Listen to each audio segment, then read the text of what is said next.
कहा जाता है कि श्रीमद्भागवत गीता सिर्फ एक धर्म के लिए नहीं है, बल्कि इसे धरती के हर इंसान को पढ़ना और समझना चाहिए ताकि वो अपनी जिंदगी में सुख शांति और सफलता को प्राप्त कर सके। भागवत गीता में कुल 18 अध्याय हैं और इन 18 अध्यायों में कुल 700 श्लोक हैं, जो सभी के लिए पढ़ पाना थोड़ा मुश्किल है। इसलिए आज की इस बेहद ही खास वीडियो में हम भागवत गीता के 111 विचारों के बारे में बात करने वाले हैं, जिन्हें जानकर आप भागवत गीता का सही मतलब समझ पाएंगे। इसलिए इन विचारों को आप हर सुबह सुनें। अगर आप इस वीडियो का अधिक से अधिक आनंद लेना चाहते हैं तो प्लीज़ हेडफोन का यूज करें।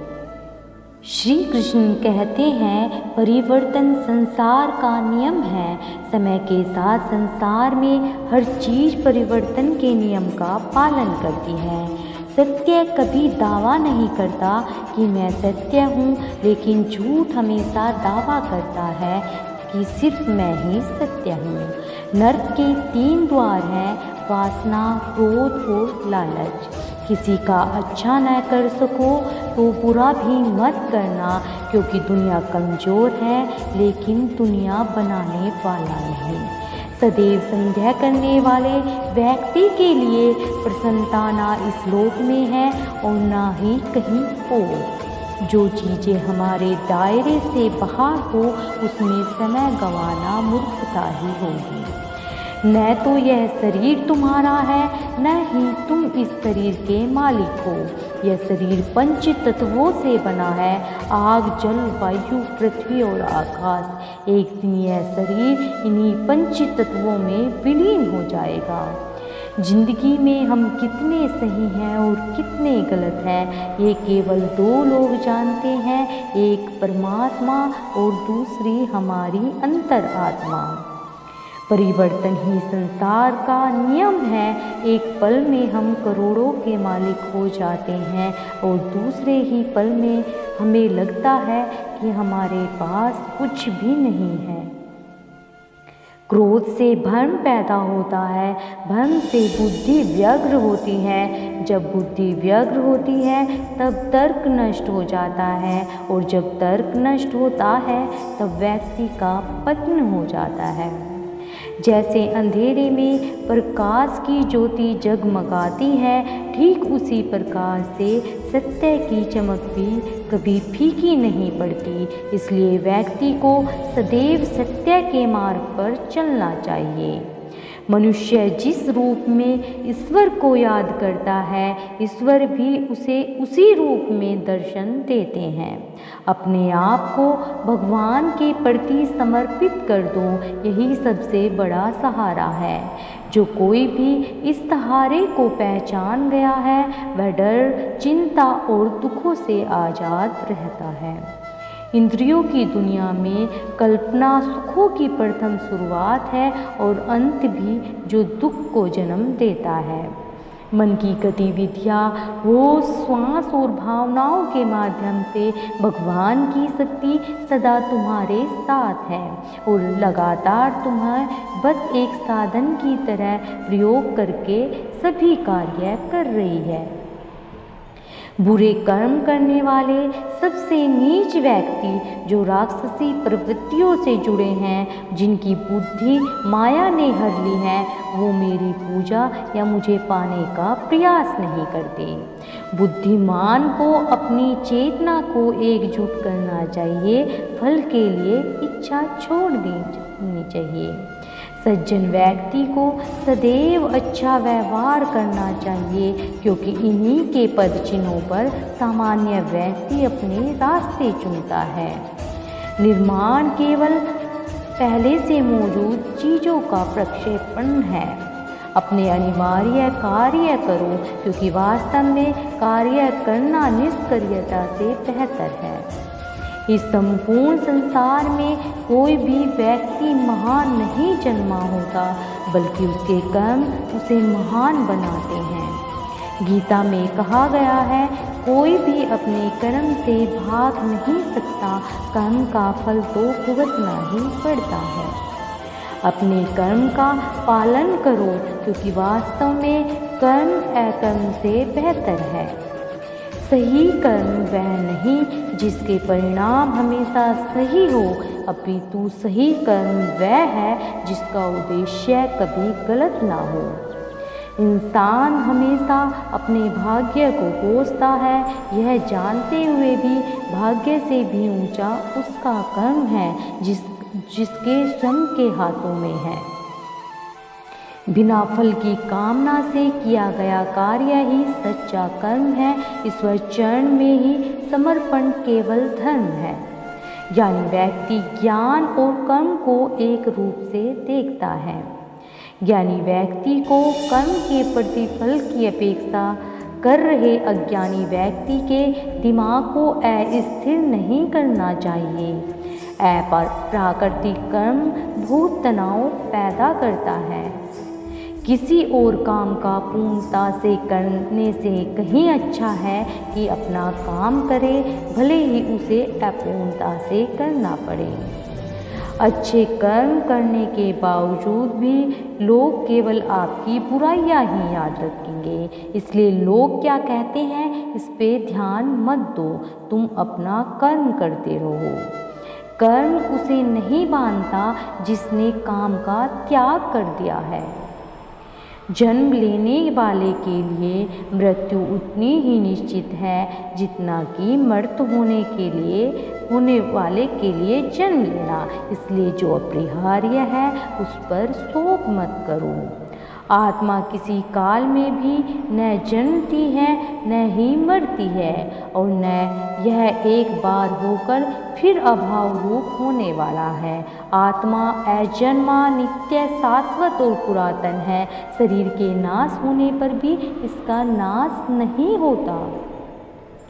जैसे मनुष्य पुराने वस्त्रों को त्याग कर दूसरे नए वस्त्रों को धारण करता है, वैसे ही देही जीवात्मा पुराने शरीर को त्याग कर दूसरे नए शरीर को प्राप्त होती है। जो आत्मा को मारने वाला समझता है और जो इसको मरा समझता है, वह दोनों ही नहीं जानते हैं, क्योंकि यह आत्मा न मरती है न ही मारी जाती है। वह जो मृत्यु के समय मुझे स्मरण करते हुए अपना शरीर त्यागता है, वह मेरे धाम को प्राप्त होता है, इसमें कोई संशय नहीं है। लोग आपके अपमान के बारे में हमेशा बात करेंगे। सम्मानित व्यक्ति के लिए अपमान मृत्यु से भी बदतर है। वह जो इस ज्ञान में विश्वास नहीं रखते, मुझे प्राप्त किए बिना जन्म और मृत्यु के चक्र का अनुगमन करते हैं। मैं उष्मा देता हूँ, मैं वर्षा करता हूँ, रोकता भी हूँ, मैं अमृत भी हूँ और मृत्यु भी। जो व्यक्ति चाहे बन सकता है यदि वह विश्वास के साथ इच्छित वस्तु पर लगातार काम करे। जब वे अपनी कार्य में आनंद खोज लेते हैं तब पूर्णता प्राप्त कर लेते हैं। याद रखना, अगर बुरे लोग सिर्फ समझाने से समझ जाते तो बांसुरी बजाने वाला कभी महाभारत नहीं होने देता। जो बीत गया उस पर क्या दुख करना, जो है उस पर अहंकार क्यों करना, और जो आने वाला है उसका मोह क्यों करना। हमारी व्यर्थ की चिंता और मन का भय एक ऐसा रोग होता है जिससे हमारी आत्मीय शक्ति बिखर जाती है। हर व्यक्ति का विश्वास उसकी प्रकृति के अनुसार होता है। जो इंसान किसी की कमी को पूरा करता है वो सही अर्थों में महान होता है। जो हुआ वह अच्छे के लिए हुआ है, जो हो रहा है वह भी अच्छे के लिए हो रहा है, और जो होगा वह भी अच्छे के लिए ही होगा। हे पार्थ, मैंने और तुमने अपने कर्तव्य को निभाने के लिए धरती पर कई अवतार लिए हैं, लेकिन मुझे याद है और तुम्हें नहीं। मेरे लिए ना कोई घृणित है ना प्रिय है, किंतु जो व्यक्ति भक्ति के साथ मेरी पूजा करते हैं वो मेरे साथ हैं और मैं भी उनके साथ हूँ। मनुष्य अपने हृदय से जो दान कर सकता है वो अपने हाथों से नहीं कर सकता, और मौन रहकर जो कुछ वो कह सकता है वो शब्दों से नहीं कह सकता। प्रत्येक बुद्धिमान व्यक्ति को क्रोध और लोभ त्याग देना चाहिए, क्योंकि इससे आत्मा का पतन होता है। मैं उन्हें ज्ञान देता हूँ जो सदा मुझ में जुड़े रहते हैं और जो मुझसे प्रेम करते हैं। मैं सभी प्राणियों को समान रूप से देखता हूँ, ना कोई मुझे कम प्रिय है ना अधिक, लेकिन जो मेरी प्रेम पूर्वक आराधना करते हैं वो मेरे भीतर रहते हैं और मैं उनके जीवन में आता हूँ। सब धर्मों का परित्याग करके तुम एक मेरी ही शरण में आओ, मैं तुम्हें समस्त पापों से मुक्त कर दूंगा, तुम शोक मत करो। पर बुद्ध व्यक्ति सिवाय ईश्वर के किसी और पर निर्भर नहीं करता। मेरी कृपा से कोई सभी कर्तव्यों का निर्वाह करते हुए भी बस मेरी शरण में आकर अनंत अविनाशी निवास को प्राप्त करता है। हे अर्जुन, केवल भाग्यशाली योद्धा ही ऐसा युद्ध लड़ने का अवसर पाते हैं जो स्वर्ग के द्वार के समान है। भगवान प्रत्येक वस्तु में है और सबके ऊपर भी। मुक्ति का मुख्य द्वार केवल भगवत भक्ति ही है, जिसे सभी को स्वीकार करना चाहिए। ईश्वर ने हमें जो कुछ भी दिया है वो हमारे लिए पर्याप्त है, यही एक अटल सत्य है। संयम, सदाचार, स्नेह एवं सेवा ये गुण सत्संग के बिना नहीं आते। बुद्धिमान व्यक्ति का मुख सुख में आनंद नहीं लेता। वह व्यक्ति जो इच्छाएं त्याग देता है और मैं और मेरी की लालसा और भावनाओं से मुक्त हो जाता है, उसे अपार शांति की प्राप्ति होती है। जो व्यक्ति आध्यात्मिक जागरूकता के शिखर तक पहुंच सके उनका मार्ग है निस्वार्थ कर्म। जो भगवान के साथ संयोजित हो चुके हैं उनका मार्ग है स्थिरता और शांति। जो मन को नियंत्रित नहीं करते उनके लिए वह शत्रु के समान कार्य करता है। मन अवश्य चंचल होता है, लेकिन उसे अभ्यास और वैराग्य के माध्यम से वश में लाया जा सकता है। जो लोग परमात्मा को पाना चाहते हैं वह ब्रह्मचर्य का पालन करते हैं। जो कार्य में निष्क्रियता और निष्कृत्य में कार्य देखता है वह एक बुद्धिमान व्यक्ति है। मैं धरती की मधुर सुगंध हूँ, मैं अग्नि की उष्मा हूँ, सभी जीवित प्राणियों का जीवन और सन्यासियों का आत्मसंयम हूँ। तुम उसके लिए शोक करते हो जो शोक करने के योग्य नहीं है, फिर भी ज्ञान की बातें करते हो। बुद्धिमान व्यक्ति न जीवित और न ही मृत व्यक्ति के लिए शोक करते हैं। कभी ऐसा समय नहीं था जब मैं, तुम या ये राजा महाराजा अस्तित्व में नहीं थे, न ही भविष्य में कभी ऐसा होगा हमारा अस्तित्व ही समाप्त हो जाए।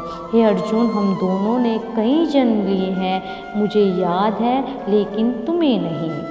वह जो वास्तविकता में मेरे उत्कृष्ट जन्म और गतिविधियों को समझता है वह शरीर त्यागने के बाद पुनः जन्म नहीं लेता और मेरे धाम को प्राप्त होता है।